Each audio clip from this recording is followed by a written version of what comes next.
مسجد سے باہر متصل جگہ میں عورتوں کے نماز پڑھنے کے بارے میں کیا حکم ہے؟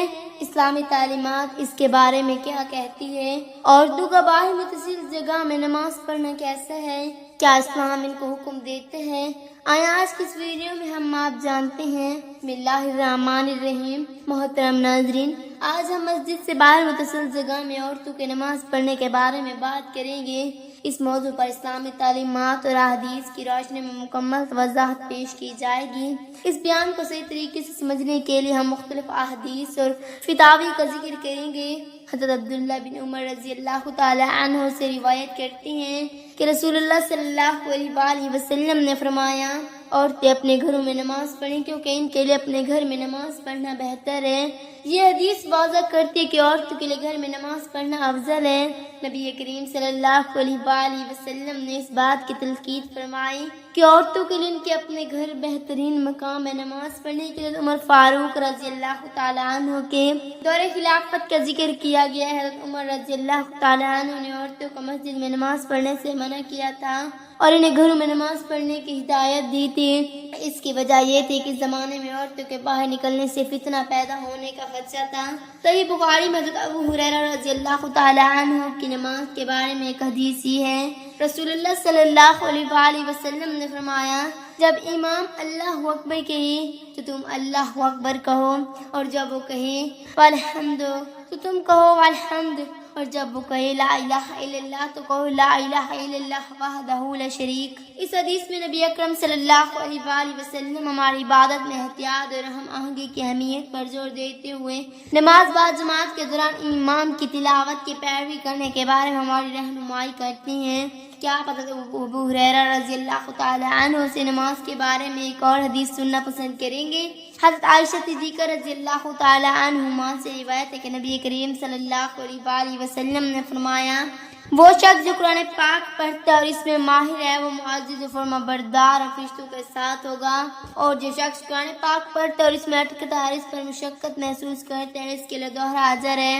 حضرت ام امامہ سے روایت ہے کہ نبی کریم صلی اللہ علیہ وآلہ وسلم نے ارشاد فرمایا، جس نے اللہ کے لیے دوستی کی اور اللہ کے لیے دشمنی کی، واللہ اس کے لیے دیا اور اس کے لیے روک لیا، اس نے اپنے ایمان کو مکمل کیا۔ حضرت ابو ہریرہ رضی اللہ تعالی عنہ سے روایت ہے کہ نبی کریم صلی اللہ علیہ وآلہ وسلم نے فرمایا، جب بھی لوگ اللہ تعالیٰ کے گھروں میں سے کسی گھر میں جمع ہو کر اللہ تعالیٰ کی کتاب کی تلاوت کرتی ہے اور آپس میں سے پڑھتے ہیں تو ان پر سکینت نازل ہوتی ہے، ان پر رحمت نہ جاتی ہے اور فرشتے ان کو گھیر لیتے ہیں اور اللہ تعالیٰ ان کا ذکر اپنے پاس موجود فرشتوں میں کرتا ہے۔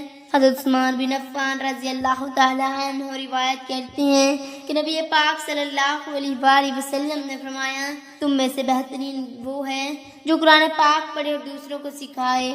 حضرت عبداللہ بن عمر رضی اللہ تعالیٰ عنہ سے روایت ہے کہ نبی پاک صلی اللہ علیہ وآلہ وسلم نے فرمایا، قرآن پاک پڑھو کیونکہ قیامت کے دن اپنے پڑھنے والوں کے لیے شفاعی بن جائے گا۔ اور تم کے لیے جمعہ اور عید کی نماز با جماعت پڑھنا ضروری نہیں ہے، وہ یہ نماز بھی اپنے گھروں میں پڑھ سکتی ہیں۔ عورتوں کے لیے جماعت میں شرکت کرنا مستحب ہے لیکن فرض نہیں۔ عورتیں نفل نماز میں اپنے گھروں میں پڑھی جا سکتی ہیں۔ گھر میں نماز پڑھنے کا زیادہ ثواب ہے اور یہ ان کے لیے زیادہ محفوظ اور بہتر ہے۔ مسجد کے باہر متصل جگہ میں عورتوں کے نماز پڑھنے کا اگرچہ بعض حالات میں جائز ہو سکتا ہے لیکن عمومی طور پر ان کے لیے بہتر ہے کہ وہ اپنے گھروں میں نماز پڑھیں، یہ ان کی عبادت کو محفوظ اور خالص بناتا ہے۔ اسلامی تعلیمات کے مطابق عورتوں کے لیے بہتر افضل ہے کہ اپنی نمازیں اپنے گھروں میں پڑھیں، اس سے ان کی عبادت محفوظ رہتی ہے اور فتنے سے بچا جا سکتا ہے۔ اگرچہ کچھ حالات میں مسجد کے باہر متصل جگہ میں نماز پڑھنا جائز ہو سکتا ہے لیکن عمومی طور پر گھر میں نماز پڑھنے کا حکم زیادہ پسندیدہ اور موضوع ہے۔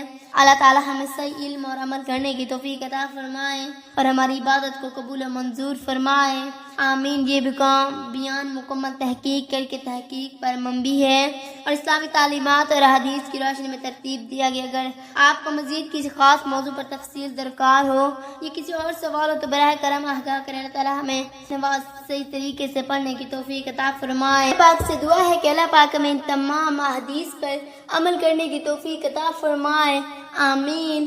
اور میرا پڑھنا اور آپ کا سننا اللہ تعالیٰ اپنی بارگاہ الہی میں منظور و مقبول فرمائے.